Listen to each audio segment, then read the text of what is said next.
Hi friends, ನುಗ್ಗೆಕಾಯಿ curry ಮಾಡೋದು ಹೇಗೆ ಅಂತ ತೋರಿಸ್ತೀನಿ. ತುಂಬ ಚೆನ್ನಾಗಿರುತ್ತೆ. ಇದನ್ನು ಮಾಡೋ ವಿಧಾನ, ಇದಕ್ಕೆ ಬೇಕಾಗಿ ಸ್ವಲ್ಪ ಇಂಗ್ರೀಡಿಯೆಂಟ್ಸ್ ಬೇಕು, ತುಂಬಾ ಇದಕ್ಕೇನು ಬೇಕಾಗಿಲ್ಲ.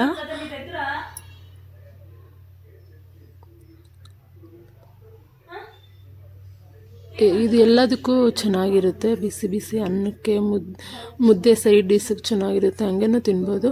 ಇವಾಗ ಒಂದು ಸ್ವಲ್ಪ ನುಗ್ಗೆಕಾಯಿ ತೊಗೊಂಡಿದ್ದೀನಿ, ಇದನ್ನು ತೊಳೆದು ಇಟ್ಕೊಂಡಿದ್ದೀನಿ ಈ ಥರ ಸಣ್ಣಗೆ. ಇದನ್ನು ಉಪ್ಪು ಹಾಕಿ ಬೇಯಿಸ್ಕೋಬೇಕು. ಇದು ಉಪ್ಪು ಬೇಯೋ ಅಷ್ಟೊತ್ತಿಗೆ ಇದಕ್ಕೆ ಇಂಗ್ರೀಡಿಯೆಂಟ್ಸ್ ಎಲ್ಲ ನೋಡ್ಕೊಂಡು ಬರೋಣ ಏನು ಬೇಕು ಅಂತ.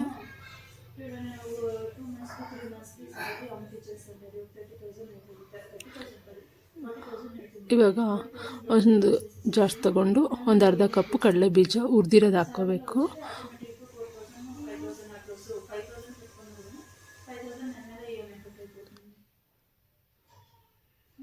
ಒಂದು ಸ್ವಲ್ಪ ಹುರಿದಿರೋದು ಜೀರಿಗೆ ಹಾಕ್ಕೋಬೇಕು, ಒಂದು ಸ್ಪೂನ್ ಜೀರಿಗೆ, ಒಂದು ಸ್ವಲ್ಪ ಹುಣಸೆ ಹಣ್ಣು. ಇದು ತರಿಯಾಗಿ ಮಿಕ್ಸಿ ಮಾಡ್ಕೊಬರ್ಬೇಕು. ಈ ಥರ ಮಿಕ್ಸಿಗೆ ಹಾಕ್ಕೊಂಡು ಬಂದಮೇಲೆ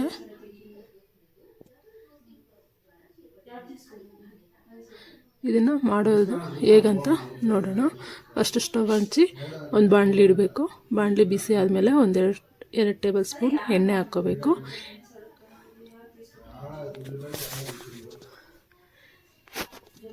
ಎಣ್ಣೆ ಬಿಸಿ ಆದಮೇಲೆ ಒಂದು ಸ್ವಲ್ಪ ಸಾಸಿವೆ ಜೀರಿಗೆ ಹಾಕ್ಕೋಬೇಕು. ಅದು ಚೆನ್ನಾಗಿ ಫ್ರೈ ಆದಮೇಲೆ ಸ್ವಲ್ಪ ಕರಿಬೇವು ಹಾಕ್ಕೋಬೇಕು.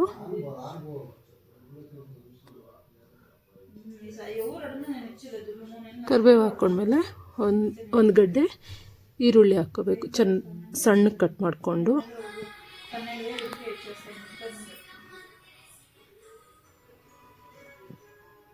ಇದು 1-2-3 ನಿಮಿಷ ಚೆನ್ನಾಗಿ ಫ್ರೈ ಮಾಡ್ಕೋಬೇಕು. ಹೈ ಫ್ಲೇಮಲ್ಲೇ ಇದನ್ನು ಚೆನ್ನಾಗಿ ಫ್ರೈ ಮಾಡ್ಕೋಬೇಕು, 1-2-3 ನಿಮಿಷ ಚೆನ್ನಾಗಿ. ಈ ಥರ ಫ್ರೈ ಆದಮೇಲೆ ಒಂದು ಸ್ವಲ್ಪ ಅರಿಶಿನ ಪುಡಿ ಹಾಕ್ಕೋಬೇಕು. ಅರಿಶಿನ ಪುಡಿ ಹಸಿ ವಾಸನೆ ಹೋಗೋವರೆಗೂ ಫ್ರೈ ಮಾಡ್ಕೋಬೇಕು.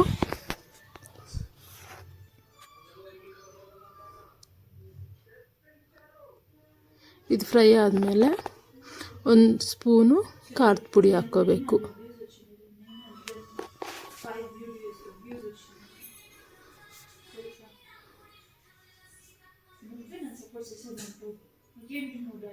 ಖಾರದ ಪುಡಿ ಹಾಕ್ಕೊಂಡು 1 ನಿಮಿಷ ಇದನ್ನು ಫ್ರೈ ಮಾಡ್ಕೋಬೇಕು.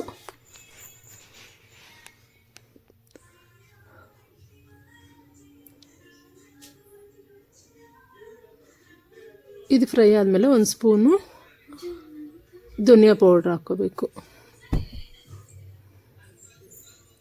ಇದು 1 ನಿಮಿಷ ಫ್ರೈ ಮಾಡ್ಕೋಬೇಕು.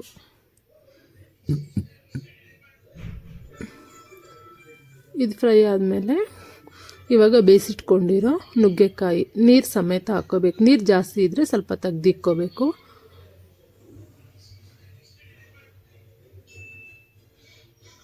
ನನಗೆ ಕರೆಕ್ಟಾಗಿದೆ, ಹಾಕ್ತಾಯಿದ್ದೀನಿ.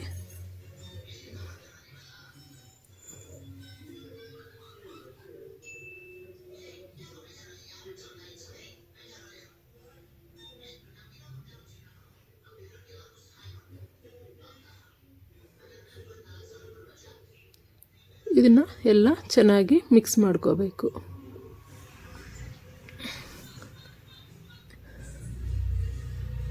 ಫ್ಲೇಮ್ನ ಇವಾಗ ಕಮ್ಮಿ ಇಟ್ಕೋಬೇಕು. ಇದು ಎಲ್ಲ ಚೆನ್ನಾಗಿ ಮಿಕ್ಸ್ ಮಾಡ್ಕೊಂಡ್ಮೇಲೆ 1-2-3 ನಿಮಿಷ ಇದನ್ನು ಚೆನ್ನಾಗಿ ಕುದಿಸ್ಕೋಬೇಕು.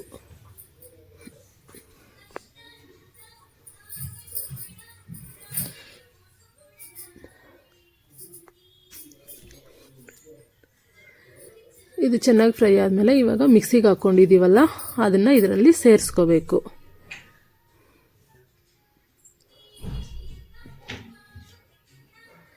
ಇದನ್ನು ಸೇರಿಸ್ಕೊಂಡ್ಮೇಲೆ ಎಲ್ಲ ಒಂದ್ಸಲ ಮಿಕ್ಸ್ ಮಾಡ್ಕೋಬೇಕು. ಈ ಥರ ಎಲ್ಲ ಮಿಕ್ಸ್ ಮಾಡ್ಕೊಂಡ್ಮೇಲೆ ಇದೊಂದು 2-3 ನಿಮಿಷ ಚೆನ್ನಾಗಿ ಬೇಯಿಸ್ಕೋಬೇಕು.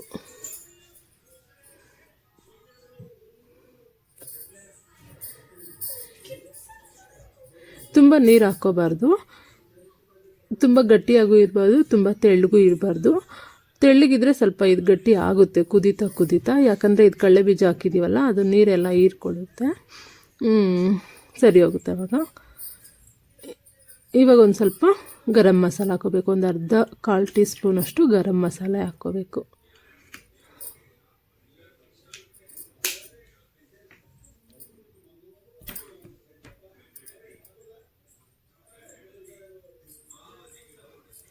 ಗರಂ ಮಸಾಲೆ ಹಾಕ್ಕೊಂಡ್ಮೇಲೆ ಎಲ್ಲ ಮಿಕ್ಸ್ ಮಾಡ್ಕೋಬೇಕು. ಇದೆಲ್ಲ ಹೈ ಫ್ಲೇಮಲ್ಲಿ ಮಾಡ್ಕೋಬಾರ್ದು, ನಾರ್ಮಲ್ಲಾಗಿ ಇಟ್ಕೊಂಡು ಮಾಡ್ಕೋಬೇಕು. ಇಲ್ಲಾಂದರೆ ತಳ ಅಂಟ್ಬಿಡುತ್ತೆ, ಈ ಕರಿ ಎಲ್ಲ ಚೆನ್ನಾಗಿ ಬರಲ್ಲ.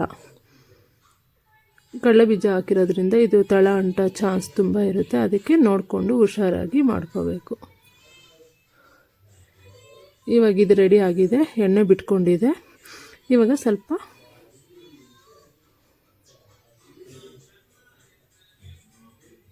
ಉಪ್ಪು ಖಾರ ಎಲ್ಲ ಚೆಕ್ ಮಾಡಿಕೊಂಡು, ಸ್ವಲ್ಪ ಉಪ್ಪು ಕಮ್ಮಿ ಆಗಿದೆ, ನಾನು ಹಾಕ್ಕೊತಾ ಇದ್ದೀನಿ. ನೀವು ನೋಡಿಕೊಂಡು ಉಪ್ಪು ಖಾರನ ಹಾಕ್ಕೊಳ್ಳಿ. ನುಗ್ಗೆಕಾಯಿ ಬೇಯಿಸ್ಕೊಳ್ಳೋವಾಗಲೇ ಸ್ವಲ್ಪ ಉಪ್ಪು ಹಾಕಿರ್ತೀವಲ್ಲ, ಇವಾಗ ನೋಡಿಕೊಂಡು ಉಪ್ಪು ಹಾಕ್ಕೋಬೇಕು.